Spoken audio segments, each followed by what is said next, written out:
एक समय की बात है। एक छोटे से गांव में एक भक्त रहता था जिसका नाम श्याम था।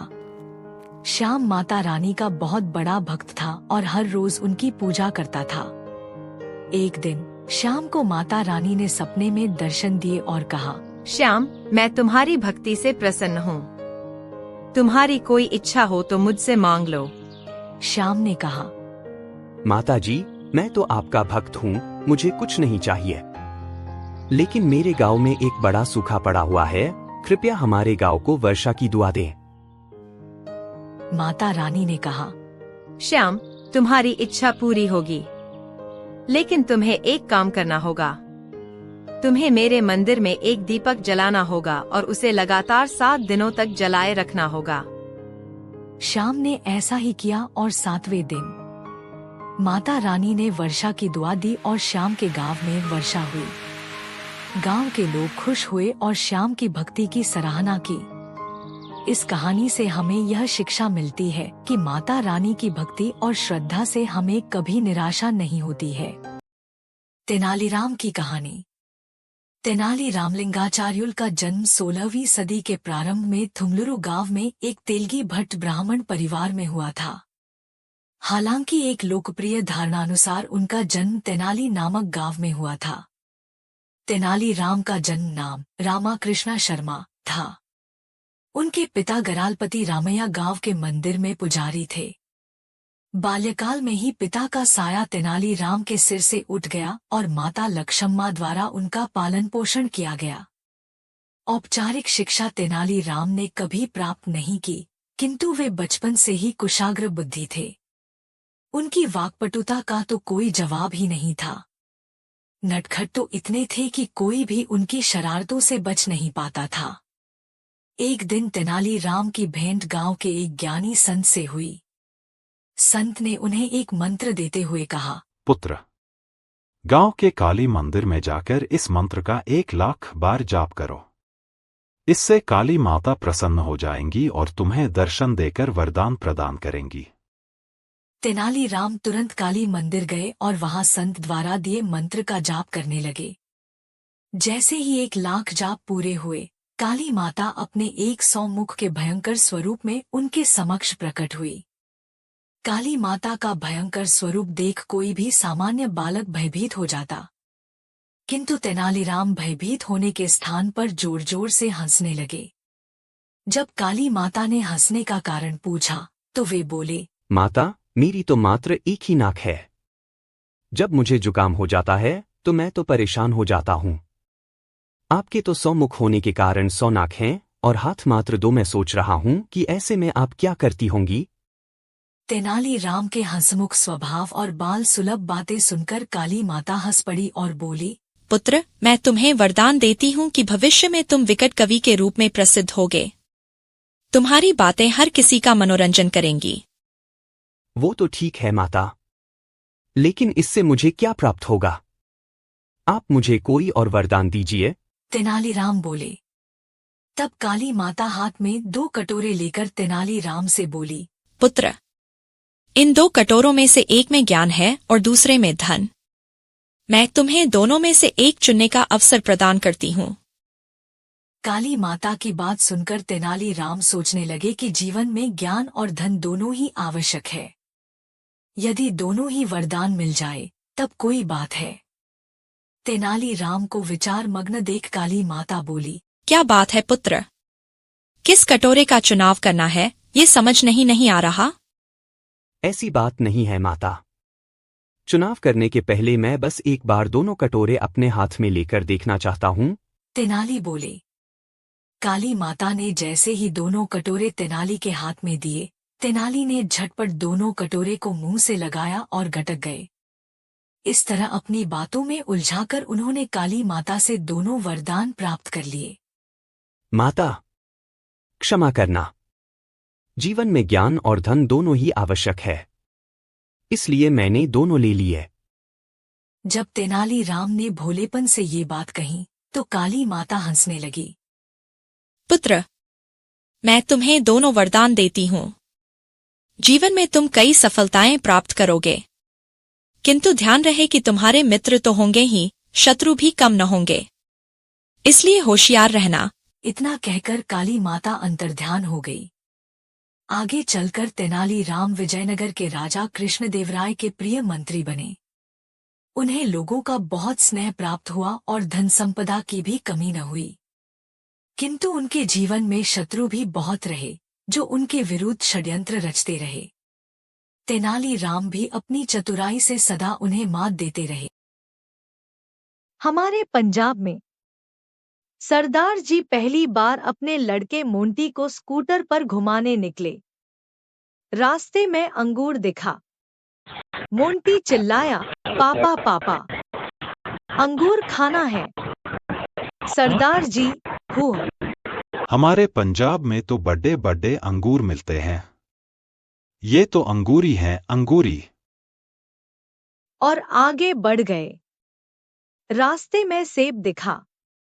मोंटी चिल्लाया, पापा पापा, सेब खाना है। सरदार जी, हुआ। हमारे पंजाब में तो बड़े बड़े सेब मिलते हैं। ये तो सेबी हैं, सेबी। और आगे बढ़ गए। रास्ते में केला दिखा।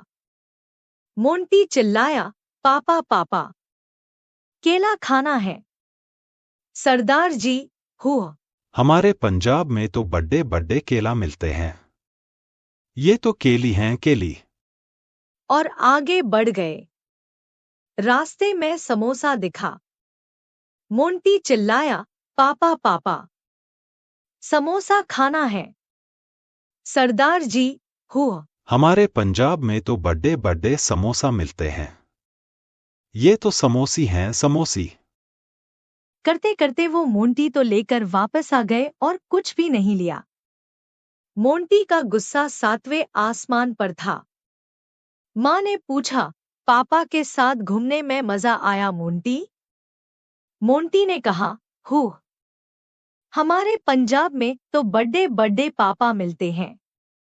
ये तो पापी है, पापी।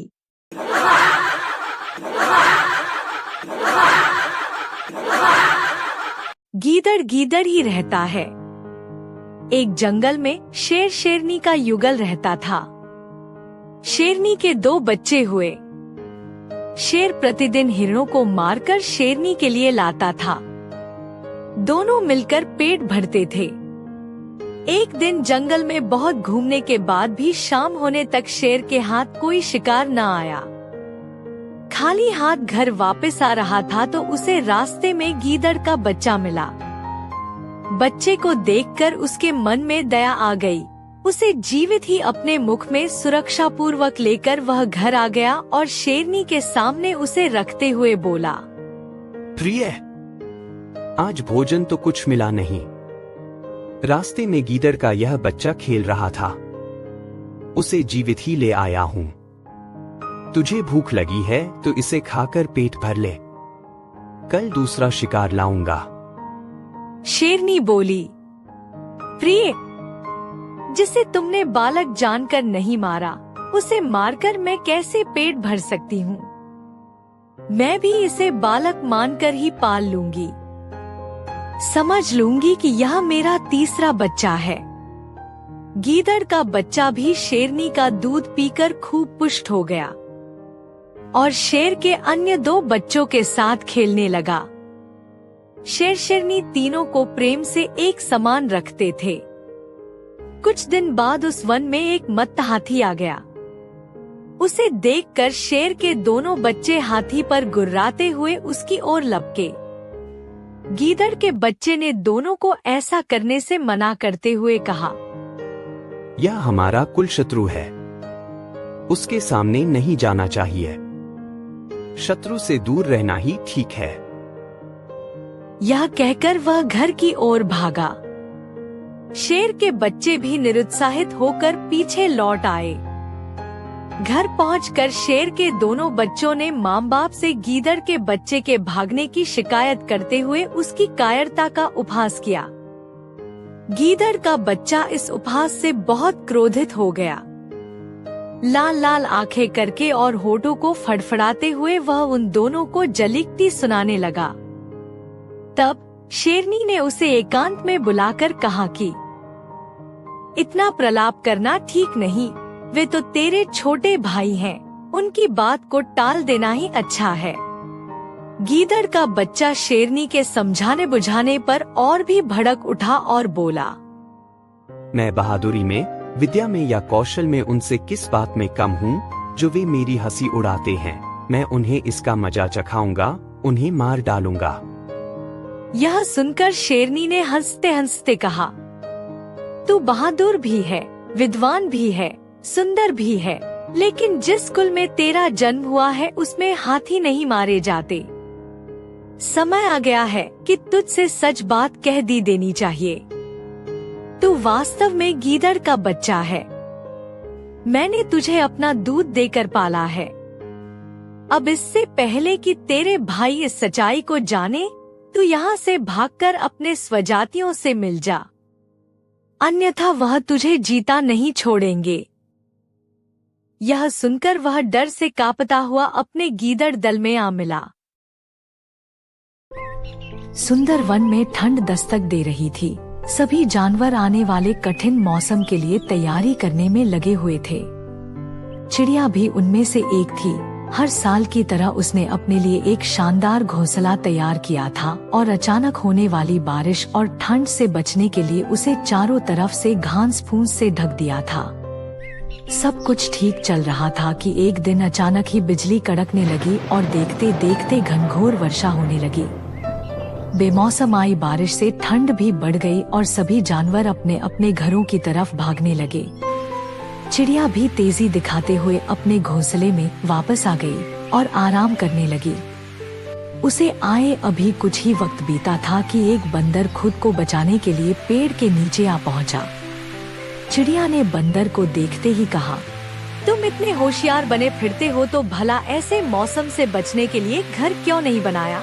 यह सुनकर बंदर को गुस्सा आया, लेकिन वह चुप ही रहा और पेड़ की आड़ में खुद को बचाने का प्रयास करने लगा। थोड़ी देर शांत रहने के बाद चिड़िया फिर बोली, पूरी गर्मी इधर उधर आलस में बिता दी, अच्छा होता अपने लिए एक घर बना लेते। यह सुन बंदर ने गुस्से में कहा, तुम अपने से मतलब रखो, मेरी चिंता छोड़ दो। चिड़िया शांत हो गई। बारिश रुकने का नाम नहीं ले रही थी और हवाएं भी तेज चल रही थी। बेचारा बंदर ठंड से कांप रहा था और खुद को ढकने की भरसक कोशिश कर रहा था। डॉट पर चिड़िया ने तो मानो उसे छेड़ने की कसम खा रखी थी। वह फिर बोली, काश कि तुमने थोड़ी अकल दिखाई होती तो आज इस हालत। चिड़िया ने अभी अपनी बात खत्म भी नहीं की थी कि बंदर बौखलाते हुए बोला, एकदम चुप, अपना ये बार बार फुसफुसाना बंद करो। ये ज्ञान की बातें अपने पास रखो और पंडित बनने की कोशिश मत करो। चिड़िया चुप हो गई। अब तक काफी पानी गिर चुका था। बंदर बिल्कुल भीग गया था और बुरी तरह कांप रहा था। इतने में चिड़िया से रहा नहीं गया और वो फिर बोली, कम से कम अब घर बनाना सीख लेना। इतना सुनते ही बंदर तुरंत पेड़ पर चढ़ने लगा। भले मैं घर बनाना नहीं जानता, लेकिन मुझे तोड़ना अच्छे से आता है। और ये कहते हुए उसने चिड़िया का घोंसला तहस नहस कर दिया। अब चिड़िया भी बंदर की तरह बेघर हो चुकी थी और ठंड से कांप रही थी। इसीलिए कहते हैं, दूसरों के बीच में तंग नहीं अटानी चाहिए।